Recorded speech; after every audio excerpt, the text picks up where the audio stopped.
ٹھیک ہے سر، اگر کوئی اپنی غلطی کا ازالہ کر لے اس کو تو معاف کر دینا بالکل معاف کر ہم عائشہ کو کیوں نہیں معاف کر دیتے؟ انہوں نے کہاں ازالہ کیا غلطی کا؟ وہ ساری زندگی انہیں اس چیز کا ریگریٹ رہا کہ میں امام سے کیوں لڑی. نہیں امام سے لڑنے کا ریگریٹ نہیں کیا. انہوں نے یہ کہا کہ میں اپنے گھر سے باہر کیوں نکلی. حضرت عائشہ کا آپ ہر چیز میں اپنا نہیں روایت ہے نا.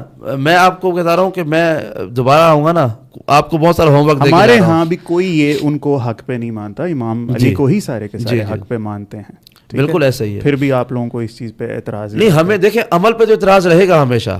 بعد میں کوئی بندہ ریگریٹ کر لے اس چیز پہ، ہاں بعد میں آپ ریگریٹ ہمیں ثابت کر دیں. ہم اس بات دیکھیں ہم نے کبھی بھی غدیر خم پر آپ دیکھیں ہم نے غدیر خم کا جشن منایا ہے.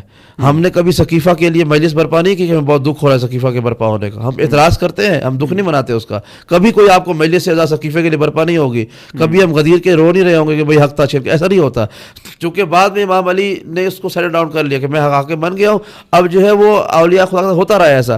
آپ ہمیں اس کے بعد کا اثر دکھا دیں نا کہ حضرت عائشہ نے جمل کے واقعے کے بعد ان الفاظ میں کہا ہو کہ مجھے علی سے لڑائی کرنے کا دکھ ہے، کاش میں یہ نہ کرتی. انہوں نے کہا کہ مجھے قرآن کی اس آیت کی مخالفت کا دکھ ہے کہ میں گھر سے باہر نکل گئی. قرآن کہہ رہا ہے گھر سے باہر نہیں نکلنا. انہوں نے کہا کہ یہ لوگ مجھے ورغلا کے لے گئے تھے. اور انہوں نے الزام لگایا حضرت طلحہ اور حضرت زبیر پر کہ یہ لوگ مجھے ورغلا کے لے گئے تھے، میں ان کی باتوں میں آ گئی، مجھے گھر سے نکلنے کا دکھ ہے.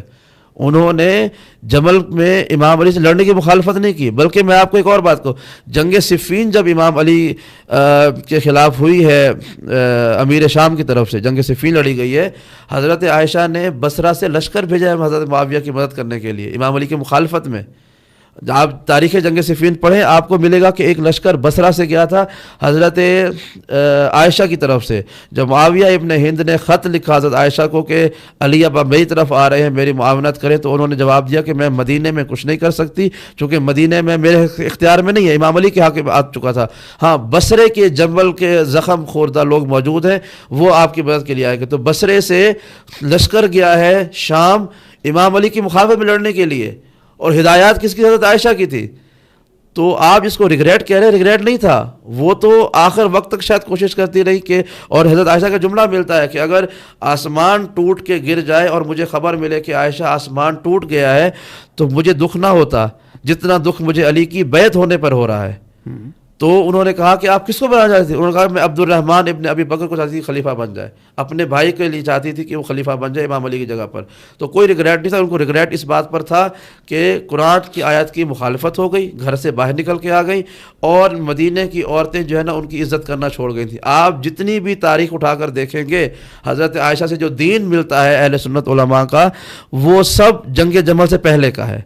آپ کو ایک بڑا سینسٹیو پوائنٹ دے کے جا رہا ہوں. حضرت عائشہ سے جتنی بھی روایات ملتی ہیں دین کے معاملات میں وہ جنگ جمل سے پہلے کی ہیں.